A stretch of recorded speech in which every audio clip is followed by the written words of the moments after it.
Hello friends, welcome back to गर्भगुरु।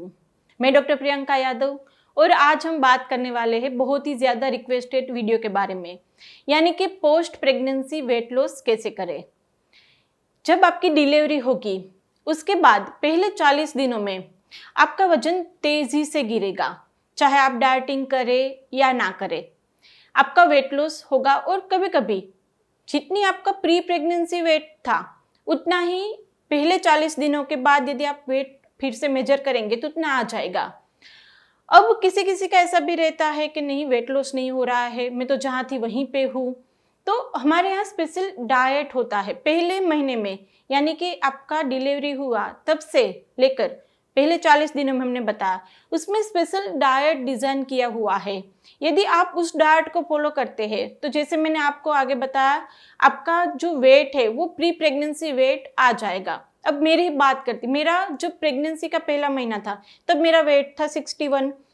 फिर जब मेरा आखिरी महीना था तब मेरा वेट पहुंच गया था 78 तक। जैसे ही वहाँ पर पहले 40 दिन खत्म हुए मेरा वेट हो गया था 62। तो इतना ज़्यादा 17 किलो वेट मैंने कैसे कम कर लिया। तो यहाँ पर कुछ बहुत ज़्यादा चेंजेस आपको नहीं करने हैं। मैं आज आपको बताऊंगी कि आप इस डाइट को फॉलो करेंगे तो आराम से आप ये 40 दिनों में 10 से 15 किलो तक का वेट लॉस कर पाएंगे। तो वीडियो में आखिर तक बने रहिएगा फ्रेंड। वीडियो अच्छा लगा है तो उसको लाइक एंड शेयर कर दीजिएगा। और वहाँ पर यदि गर्भगुरु चैनल को सब्सक्राइब नहीं किया है, बिना सब्सक्राइब किए हुए आप हमारे वीडियोस देख रहे हैं तो सब्सक्राइब कर लीजिएगा। आपके लिए सब्सक्रिप्शन बिल्कुल ही फ्री है। तो चलिए शुरू करते हैं, पोस्ट प्रेगनेंसी वेट लॉस कैसे करें। तो सबसे पहले डाइट की बात करते हैं। तो डाइट में पहला काम आएगा आपका पानी। पानी किस तरह से पीना है और कैसा पीना है। देखो, आपको नॉर्मल पानी तो पीना ही नहीं है, यानी कि आपने मटके से पानी लिया और तुरंत पी लिया, ऐसा पानी तो आपको पहले 40 दिनों में नहीं पीना है। आपको गर्म किया हुआ पानी पीना है। और ऐसा नहीं कि एक बार गर्म कर दिया पूरे दिन का फिर वो ठंडा पानी आप पिएंगे। गर्म करके ठंडा करके नहीं पीना, आपको थोड़ा सा गर्म पानी पीना है, यानी कि गुनगुना पानी पीना है आपको। यदि समर चल रहा हो तो थोड़ा सा आप कम पिए, यदि आपका विंटर चल रहा है तो आप वहाँ पे गर्म पानी अच्छा ही लगेगा। और वो प्लेन गर्म पानी भी नहीं पीना है, उसके अंदर आपको डालना है सोआ। अब यहाँ पे मैं फोटो रख दूंगी, अलग अलग रीजन में अलग अलग इसके नाम होंगे। तो ये सोआ आपको पीना है। और किस तरह से आप पानी लीजिए गर्म करने के लिए, उसके अंदर आप एक पोटली जैसा बना के, यानी कि सोआ रखो, पोटली बनाओ और उसके अंदर डाल दो, ऐसा भी कर सकते हैं। या दूसरा तरीका ये है कि जब पानी उबल रहा हो तब आप उसमें 2-3 चम्मच सोआ सीड्स डाल दीजिए और फिर उस पानी को छान के, सो आपको खाना नहीं है, उस पानी को छान के वो पानी पीना है, जैसे मैंने बताया था गर्म करके। अब आप सुबह में एक बार पानी गर्म कर लो, फिर दोपहर में एक बार कर लो, फिर शाम में एक बार कर लो, रात में सोते समय कर लो। तो इस तरह से आप गुनगुना पानी पूरा दिन और पूरी रात पिएंगे तो बहुत ही फायदा होगा। दूसरा, इस सोआ का पानी का एक फायदा वेट लॉस तो है ही, दूसरा मेन फायदा है आपका फीडिंग। फीडिंग बहुत ही अच्छे से आएगा आपका। फीडिंग, जिसको ये दिक्कत रहती है कि मुझे फीडिंग कम आ रहा है, दूध कम आ रहा है, या फिर आपको वहाँ पे थोड़ा सा बच्चा सक कर लेते हैं उसके बाद वो दूध आ नहीं पाता है, फिर बाद में आ जाता है, तो ये अनइवन डिस्ट्रीब्यूशन भी नहीं होगा, आपका दूध अच्छे से बनेगा और बच्चे को सफिशिएंट भी रहेगा। तो सोआ 2 तरीके से काम करेगा। आपके जो दूध है उसको भी अच्छे से प्रॉपर वहाँ पे मैनेजमेंट होगा और आपका वहाँ पे वेट लॉस भी होगा। तो पानी का बात हो गया, सोआ का पानी आपको पीना है। दूसरा बात करते हैं अब डाइट में।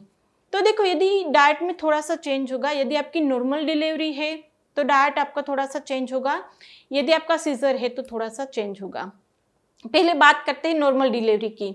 तो यदि आपकी नॉर्मल डिलीवरी हुई है तो आप डिलीवरी के 5-6 घंटे बाद, क्योंकि डिलीवरी के टाइम पे भी आपका जब वहाँ पे सुचरिंग करेंगे तो उस एपिजियोटोमी जो रहेगी उसमें सुचरिंग करेंगे तो उसके लिए एनेस्थीसिया दिया होगा। तो एनेस्थीसिया के बाद आपका उस दिन यदि एनेस्थीसिया की इफेक्ट खत्म हो जाएगी तो उसी दिन से या फिर दूसरे दिन से आप सारा डाइट नॉर्मल दाल चावल सब्जी रोटी, फिर जो स्पेसिफिक रहता है डिलीवरी के बाद का, हलवा रहता है या फिर लड्डू रहते हैं, वो सारी चीज़ से आप चालू कर सकते हैं। तो आप दूसरे दिन से नॉर्मल सीरा या फिर जो पतला पानी जैसा राब बोलते हैं, हम गुजरात में रहते हैं तो हमारा यहाँ का डाइट अलग होगा, आप जिस रीजन में रहते हैं वहाँ का डाइट अलग होगा। तो यदि आपके वहाँ पे आपके मम्मी लोग अलग कुछ बना के दे तो आप वो भी फॉलो कर सकते हैं, या हमारा वाला डाइट हम जो बता रहे हैं वो भी फॉलो कर सकते हैं। तो नॉर्मल आप सुबह में जब उठते हैं तो तुरंत ही आपको रात में भी भूख लगेगी, सुबह में भूख लगेगी, क्योंकि आपको हर 2-3 घंटे में कुछ ना कुछ खाते रहना। प्रेगनेंसी के जैसा ही फीडिंग के दौरान हर 2-3 घंटे में कुछ ना कुछ आपको खाते रहना है। तो सुबह में आप सीरा ले सकते हैं, मैंने बताया हलवा, आप वो ले सकते हैं। फिर आप एक फ्रूट ले लीजिए 10 बजे के आसपास। दोपहर में आप सब्जी, हाँ सब्जी में ऐसा बोलते हैं कि ये सब्जी नहीं खानी चाहिए, ये सब्जी खाने से बच्चे को पेट में दर्द होगा, ये सब्जी खाने से बच्चे की सेहत के लिए अच्छी नहीं है। तो जो पल्सेस वगैरह रहता है, जो बहुत ही ज़्यादा पचने में, हम बोलते हैं कि जो पचने में वहाँ डिफ़िकल्ट रहती है, वैसी चीज़ें आपको पहले 40 दिनों में अवॉइड करनी है। नॉर्मल सब्जी आप खा सकते हैं, और सब्जी भी हमारे यहाँ घी में बना के देते हैं।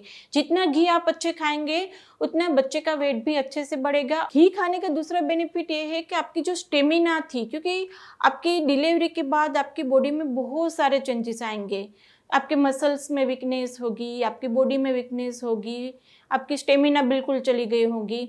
और प्री प्रेगनेंसी जो स्टेमिना थी, जो आपके यूट्रस की पोजीशन थी, वो सब फिर से जैसा था वैसा ही करने में घी बहुत अच्छे से हेल्प करता है। तो हमारे यहाँ तो जो सब्जी होती है वो भी घी में बना के देते हैं। तेल का इस्तेमाल पहले 40 दिनों में करते नहीं है। यदि आपको नहीं अच्छी लगती है घी का टेस्ट, घी की सब्जी, तो आप तेल में भी बना सकते हैं, और आप ऊपर से जो खिचड़ी रहती है या फिर जो दलिया रहता है, जो दाल चावल रहता है, उसके अंदर ऊपर से घी डाल के भी आप खा सकते हैं। तो इस तरह से दोपहर में दाल चावल सब्जी रोटी आप खा सकते हैं। चावल का भी ऐसा बोलते हैं कि तुरंत ही चावल चालू कर देने चाहिए, तो वो आपके ऊपर डिपेंड है। यदि आपको चावल खाने से इंडाइजेशन जैसा, गैस जैसा आपको खुद को ऐसा लगता है, तो आप पहले 5-6 दिनों में अवॉइड कीजिए। फिर जब आप थोड़ा सा वहाँ पे घूमना चालू कर देंगे, जब रेस्ट कम होगा और घूमना चालू करेंगे, तो थोड़ा सा खाने के बाद आप 1-2 मिनट, 5-10 मिनट का वॉकिंग कर लो, तो आपको दाल चावल खाने में भी कोई दिक्कत नहीं होगी। और दूसरा रहता है स्पेशली लड्डू। मेरे पास बहुत सारे ऐसे पेशेंट आते हैं स्पेशली दूध के लिए, कि ये मेरा दूध कम आ रहा है, दूध कम बन रहा है, तो उसको हम पूछते हैं कि आपने लड्डू स्टार्ट किए या नहीं, तो वो लोग मेथी गोंद के लड्डू ही नहीं खाते हैं। हमारे यहाँ यदि आपका सीजर है तो आप 6 दिन के बाद, 6 या 8 दिन के बाद आप वो गोंद मेथी के लड्डू चालू कर सकते हैं। हमारे गुजरात में स्पेशल बत्रीसा मिलता है, जिसको काटलू भी बोलते हैं, बत्रीसा भी बोलते हैं। इसे 32 इंग्रेडिएंट रहते हैं, आयुर्वेदिक इंग्रेडिएंट, जो मेथी गोंद के लड्डू बनते हैं उसके अंदर डालते हैं, ताकि आपकी बॉडी, आपका यूट्रस, आपकी reproductive system pre pregnancy state में जल्दी से आ जाए, और बच्चे का आपका, जैसे मैंने बताया था, दूध भी सफिशिएंट बच्चे को मिले, क्योंकि वो आपकी दूध की प्रोडक्टिविटी भी बढ़ाएगी। यदि आपके वहाँ पे नहीं मिलता है तो आप यहाँ कोई रिलेटिव वगैरह रहते हैं तो आप वहाँ से मंगवा सकते हैं। तो ये बहुत ही कंपलसरी हो जाता है, ये आपको खाना ही चाहिए।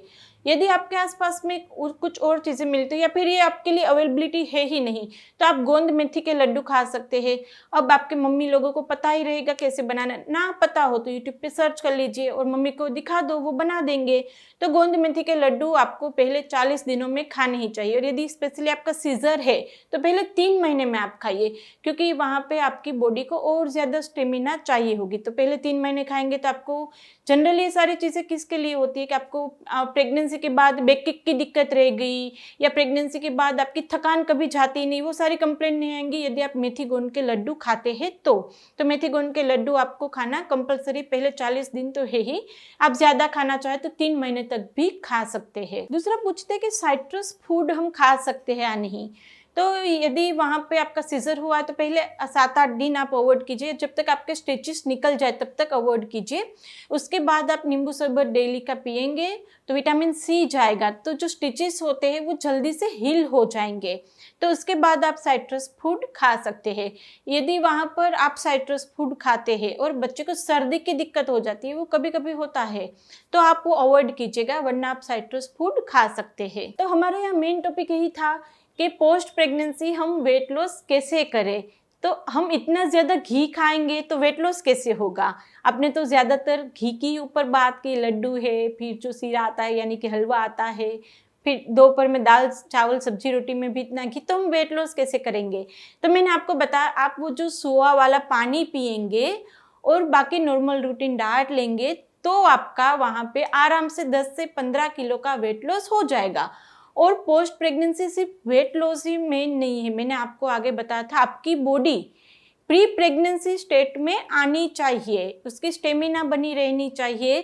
40 दिन के बाद आपको ऐसा लगेगा ही नहीं कि मेरी डिलीवरी हुई है, जो मैंने आज डाइट बताया वो आप लेंगे तो आपकी बॉडी में डिलीवरी की कोई भी कॉम्प्लिकेशंस नहीं रहेंगे। आप लोगों ने देखे होंगे कि डिलीवरी के बाद बहुत ज़्यादा कॉम्प्लिकेशंस रह जाते हैं, तो वो कोई भी कॉम्प्लिकेशंस नहीं रहेगा जो यदि आप मैंने आज डाइट बताया उस तरह से लेंगे। तो यदि इसमें से भी कुछ आपकी क्वेरी है, कुछ आपकी क्वेश्चंस है, या फिर आपको इसमें से कुछ पता नहीं चल रहा है, तो आप हमें कमेंट बॉक्स में पूछ ही सकते हैं। आपके यहाँ पे कोई स्पेसिफिक डाइट ऐसा हो डिज़ाइन किया हो, आपके मम्मी लोग स्पेशली बोलते हैं खाने के लिए डिलीवरी के बाद, तो आप वो कमेंट कर सकते हैं ताकि और हमारे जो ये व्यूअर्स हैं, हमारे फ्रेंड्स हैं, उसको भी सपोर्ट मिल पाए। और अभी तक वीडियो को शेयर नहीं किया तो कर लीजिए। ये सबका क्वेश्चन रहता है कि पोस्ट प्रेगनेंसी वेट लॉस कैसे करें, तो उसको भी हेल्प मिल जाएगी। और वीडियो लाइक कर दीजिएगा, सब्सक्राइब कर दीजिएगा चैनल को, क्योंकि आपके लिए बिल्कुल ही फ्री है। तो चलिए फ्रेंड, फिर जल्दी से मिलेंगे नए वीडियोस के साथ। तब तक के लिए stay healthy, stay happy, bye.